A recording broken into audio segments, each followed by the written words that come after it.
Hello guys, welcome back. My name is Nathan, and today I'm going to be doing my official 2021 NHL trade deadline predictions.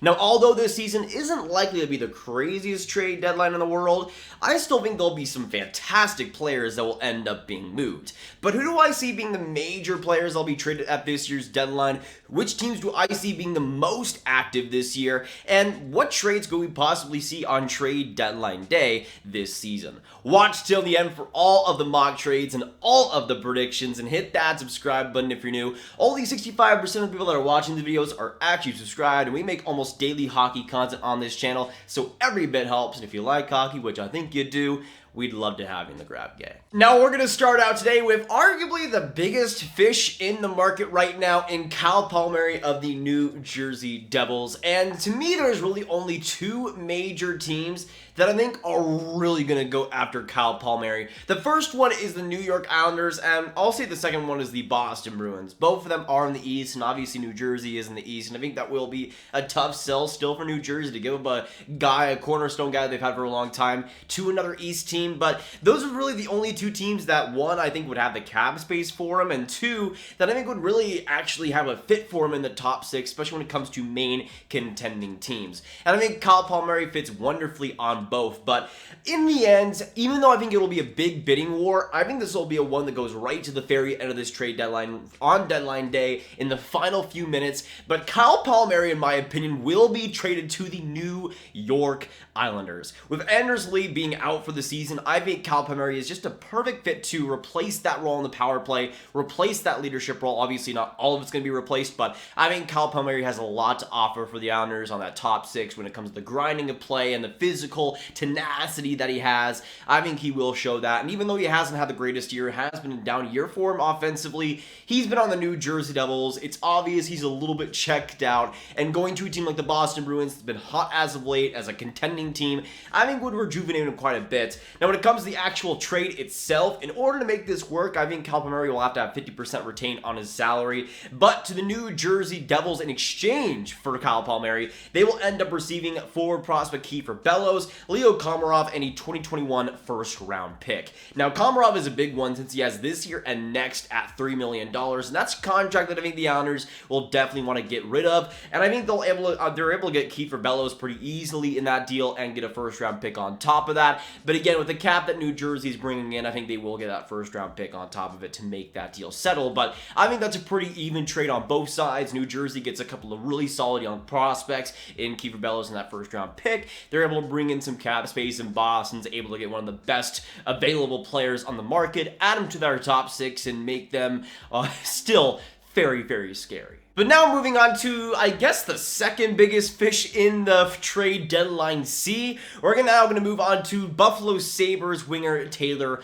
Hall. Now, Taylor Hall, again, is another player that I've talked about a lot in the past this year as a player that's pretty polarizing to me. In some games, I think he's just having some bad luck. The finishing isn't quite there. In others, it's how the heck did this guy win a Hart Trophy in his career type thing. But again, you really don't know how much of that is affected by the Buffalo Sabres, and I think there will be a contending team that swoops in, gets Taylor Hall, and gets pretty decent production from him.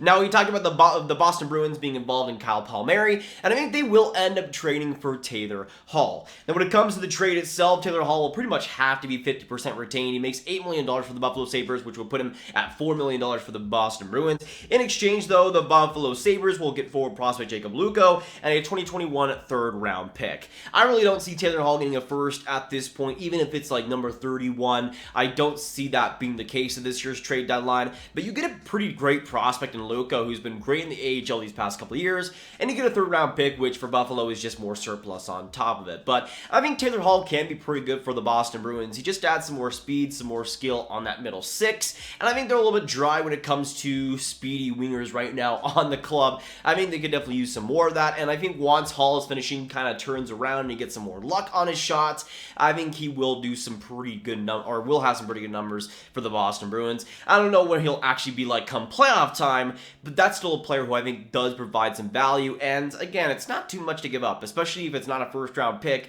I don't think taking a bet on Taylor Hall is the worst bet to make this year. And now we can move on to, not arguably, really the confirmed number one defenseman on the trade market right now in Mattias Ekholm of the Nashville Predators. Now, we've talked at length about Mattias Ekholm at this year's trade deadline, and when it comes to the situation around Mattias Ekholm, the thing was always about Nashville not being in a playoff position, not really being in a contending spot, trading away Ekholm and getting some pretty great assets, likely a first-round pick, maybe a prospect on top of that, and something else too. But with the Nashville Predators playing really well as of late, now being in the top 4 in the Central, and I mean being 8-2 in their last 10, I really don't see Mattias Ekholm getting traded at this point. Now, there are some other spare parts in Nashville that we have talked about that maybe could be moved, but Mattias Ekholm at this point, I don't think is a guy that is actually going to get traded, which obviously is a huge bummer. But for Nashville, he's kind of like their own rental bringing in, where he's been kind of a little bit off to start of the season, but has really been great as of late, and he's still Mattias Ekholm, still a fantastic D-man.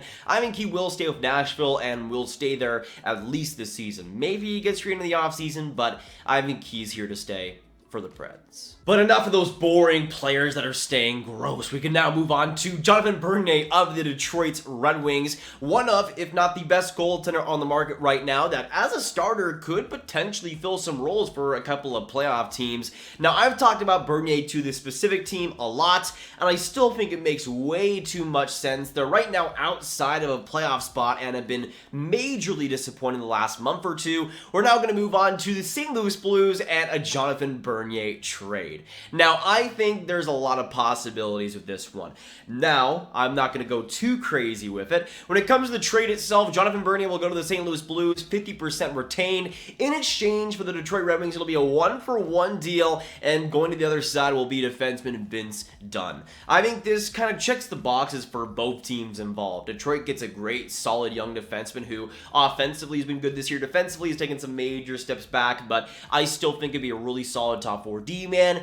But you also got for St. Louis, Jonathan Bernier, who's been really, really consistent for Detroit, is back after his little bit of a week-to-week injury. He's back now for Detroit, at least for the most part, and I think will be healthy for the St. Louis Blues. But I think the defense and the goaltending has just been a major problem. Really, that whole team's been a major problem this month. But I think Jonathan Bernier can really bring a lot of morale back to that team.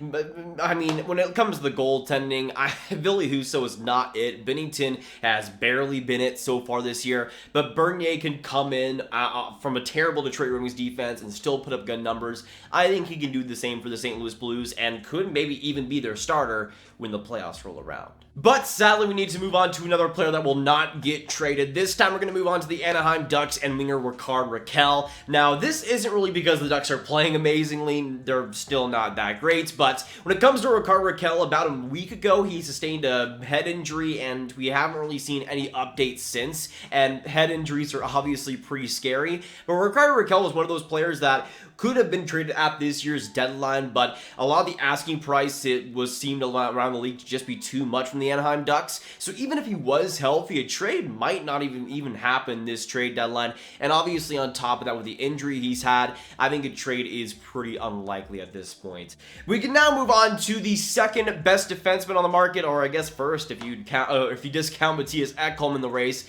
But we can now go on to Columbus Blue Jackets' top 4 shutdown D-man in David Savard. Now, David Savard is one of the most fascinating guys I think on the market right now, because in terms of the actual haul he could get, he might be the biggest one on the market in terms of what he could get back for the Blue Jackets. He is a rental, and I think that kind of makes his value a little less, I guess, compared to Ekholm, who has this year and next on a steal of a deal. But I still think Savard will get a lot at this year's deadline, and I think the big team that will go after him is the Winnipeg Jets. Now, we talked about the Jets going after Mattias Ekholm, and since I think he's out of the question, I think Savard is the second best choice for them and might even be a better fit for the value they could end up getting. Now, when it comes to the deal itself, I think the Winnipeg Jets will end up getting David Savard, 50% retained. In exchange, the Blue Jackets will end up sending Matteo Perreault and a 2021 first-round pick and a 2021 second-round pick. Now, a lot of that is because of Perreault's contract and what he has to offer there, and I think also for Savard, you get 50% retention. He would be around $2 million at that point, which is not too bad.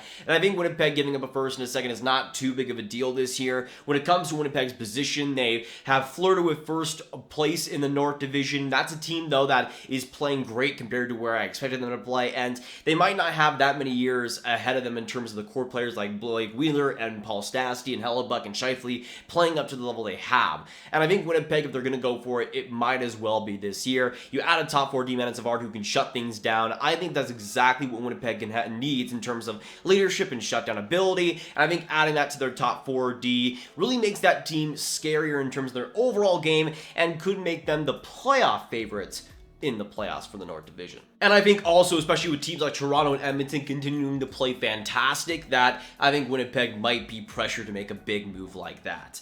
But we're now going to move on to Mikael Granlund of the Nashville Predators, one of the spare parts I was talking about earlier with the Mattias Ekholm situation for the Nashville Predators. And he is once again another player that I don't see being traded right now. He's just been really solid for the Nashville Predators so far this year as a centerman for them too. And I think that's a player that, especially come playoff time, Nashville's going to have a lot of value in, and especially if he were traded, I think would lessen Nashville's chances of doing really anything in the playoffs. So I think they'll keep him and try to keep him around at least for this year. But we're now going to move on to the Buffalo Sabres once again, and this is actually another Buffalo Sabres and Boston Bruins trade, where he went from Taylor Hall now to defenseman Brandon Montour. Now, I think the Boston Bruins and the Buffalo Sabres have a couple of moves potentially to make this year, again with Taylor Hall, but I think Montour also fits the Boston Bruins quite decently. He doesn't make that much money, and he could be traded straight up for, or actually, if he had 50% retained, you could get Montour and Taylor Hall both together on the same team without having to make too many cap casualties if you're Boston. Now, when it comes to the actual trade, Brandon Montour, 50% retained, I think will go to the Boston Bruins. In exchange, Buffalo will get a 2022 third-round pick. Now, 2022 picks are great because 2022 is fantastic.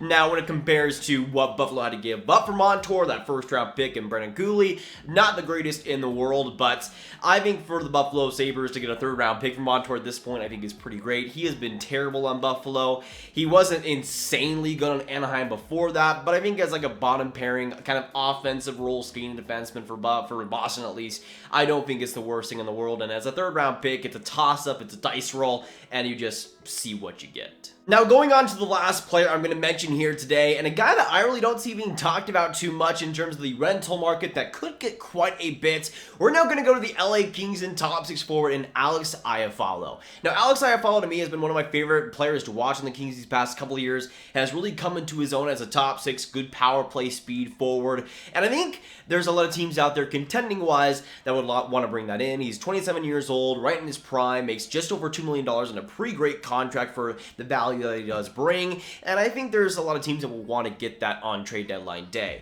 Now, we talked about the Nashville Predators and them not trading guys like Ekholm, probably not trading guys like Granlund, but I think they might actually make a splash in buying at this year's deadline, and I think they will trade for Alex Iafallo. In terms of a top 6 fit, I think he brings some great speed, some great presence there, and would fix a lot of the power play issues they face these past few seasons. But I think when it comes to Alex Iafallo, there's some pretty good value that could be had there. Now, the LA Kings, I think, will likely ask for some pretty good picks, and I think Nashville might end up just giving it to him. Now, I think it'll mostly be surplus involved in this deal. When it comes to the Nashville Predators, they'll get Alex Iafallo. In exchange, the LA Kings will get a 2021 second and third rounder. On top of that, a second-round pick in 2022. And for the LA Kings, you get 2 second-round picks, a third-round pick for a guy like Iafallo who served you well, but I think the value sums it up pretty perfectly. For the Nashville Predators, they get a great value fit, and again, it's no first-round picks for Nashville, which I think is definitely key, but some pretty good surplus that the LA Kings and their scouting development programs will definitely put to use. But that is pretty much it for today, guys. Thanks so much for tuning in. There's some other players that I guess I can mention. Guys like Elvis Merzlikins, I think will be more kind of off-season trades for teams like Edmonton, and some other guys I guess I could have mentioned that I don't think will be traded, but that's pretty much the gist of the big ones I see going down. I guess I could say Luke Glendening to the Edmonton Oilers too, I guess, but the video is long enough at that point.